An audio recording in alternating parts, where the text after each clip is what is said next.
Assalamualaikum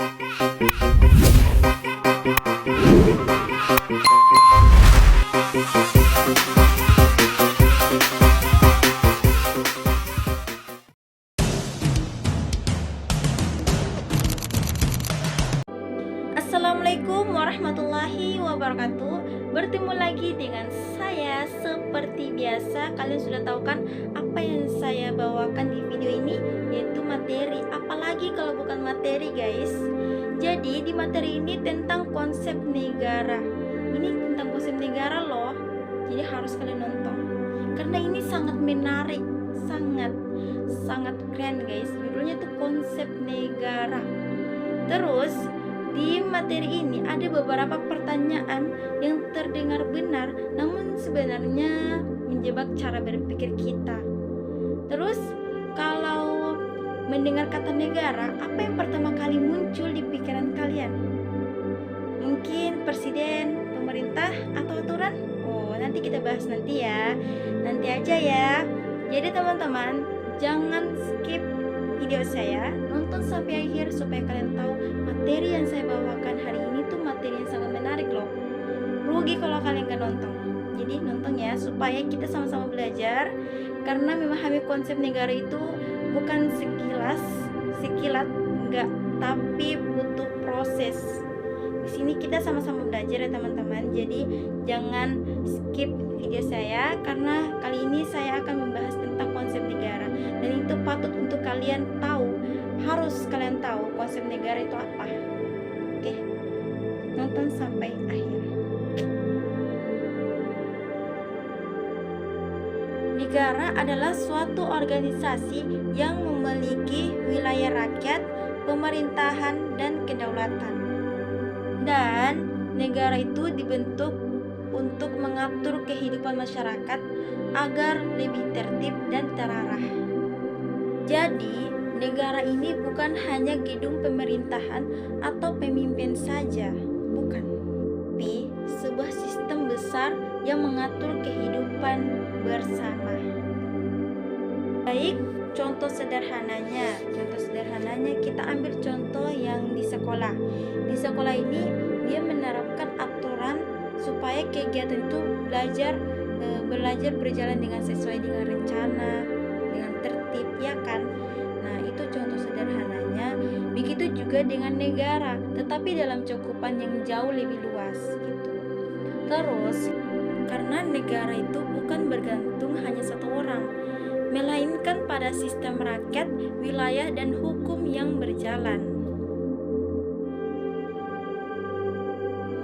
Sebuah negara terbentuk dari unsur-unsur penting, dan unsur utama negara yaitu tentang rakyat, wilayah, pemerintahan, dan kedaulatan. Ini mana rakyat itu orang yang tinggal di dalam negara, sedangkan wilayah itu daratan, lautan, dan udara. Pemerintahan itu seperti apa? Yaitu pihak yang mengatur negara.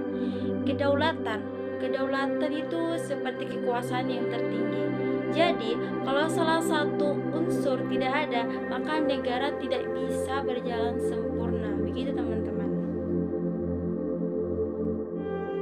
Contoh sederhananya, Indonesia ini dia memiliki rakyat, wilayah yang luas, pemerintahan, dan aturan hukum. Dan karena itu Indonesia disebut negara yang berdaulat. Itulah yang saya maksud dari contoh sederhananya.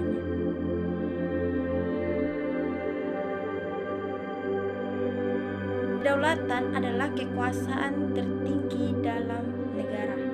Terus di Indonesia ini kedaulatan berada di tangan rakyat.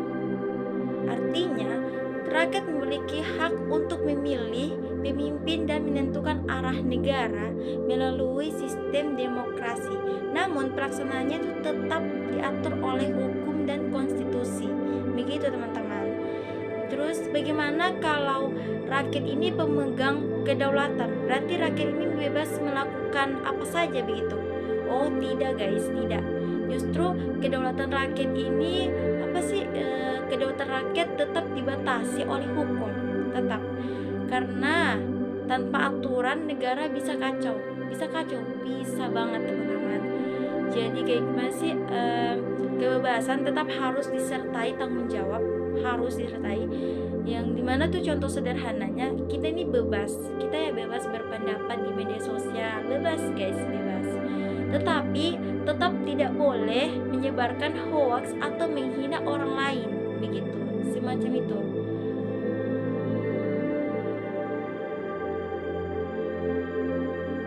Lanjut, ketiga sifat mutlak, yang dimana ada memaksa, monopoli, sama mencakup semuanya. Terus, kalau memaksa itu, negara itu berhak membuat aturan yang wajib dipatuhi, teman-teman. Itu. Terus kalau monopoli, monopoli ini negara memilih kekuasaan tertinggi dalam menetapkan tujuan bersama, gitu. Kalau mencakup semua, nah kalau mencakup semua ini tentang aturannya, aturan negara itu perlu berlaku untuk seluruh masyarakat tanpa pengecualian. Tanpa tiga sifat ini, negara akan sulit berjalan dengan tertib, guys. Sulit. Maka dari itu sangat penting, guys. Terus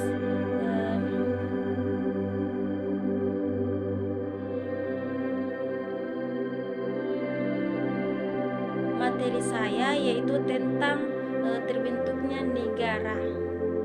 Nah, di sini di negara ini terbentuk melalui berbagai proses, yang dimana ada perjuangan, persatuan wilayah, penjajahan, hingga kesepakatan masyarakat, gitu.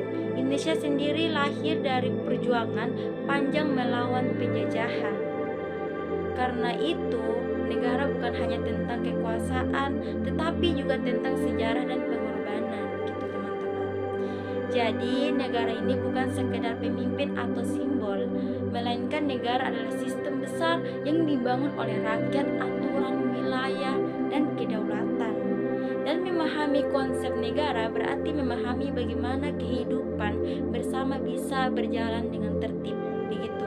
Karena tanpa negara itu mungkin tidak ada aturan, keamanan, bahkan persatuan tidak ada, gitu. Jadi negara yang kuat itu bukan hanya karena pemimpinnya, tetapi karena rakyatnya memahami arti sebuah negara, gitu. Terima kasih sudah nonton video saya. Karena di materi ini cuma itu aja yang saya dapat, itu aja yang saya pahami dari materi yang saya bawakan hari ini. Semoga teman-teman yang nonton juga bisa tahu dan bisa memahami lebih dalam lagi. Kalau memang ada yang kurang dari materi saya ini, boleh kalian sharing-sharing, boleh kalian komen-komen, komen-komen saja nggak apa-apa, karena kita di sini bukan mau sosok pintar atau gimana, tapi kita di sini sama-sama belajar, teman-teman, sama-sama belajar, sama-sama menuntut ilmu. Jadi apalagi tentang konsep negara ya teman-teman, kita harus lebih dalam lagi memahami apa yang dimaksud dengan konsep negara, gitu. Cukup sekian teman-teman, makasih ya sudah nonton video saya. Thank you. Oke, bye bye, see you.